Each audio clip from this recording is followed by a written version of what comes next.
આસામમાં વિધાનસભા ચૂંટણીના પરિણામો બાદ નેતૃત્વ અંગે તમામ અટકળોનો રવિવારે અંત આવ્યો હતો. ભાજપ વિધાનસભા પક્ષની બેઠકમાં સર્વાનુમતે નેતા તરીકે ચૂંટાઈ આવતા હિમંતા બિસ્વા શર્મા બીજીવાર પૂર્વોત્તર રાજ્યના મુખ્યમંત્રી બનશે. મળતી માહિતી અનુસાર હિમંતા 12 મેના મંગળવારના દિવસે શપથ ગ્રહણ કરશે.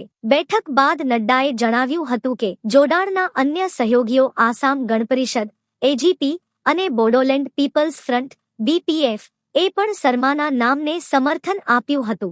ભાજપના નેતૃત્વવાળા એનડીએ જોડાણે 2/3 બહુમત સાથે રાજ્યમાં ત્રીજીવાર વિજય હાંસિલ કર્યો છે.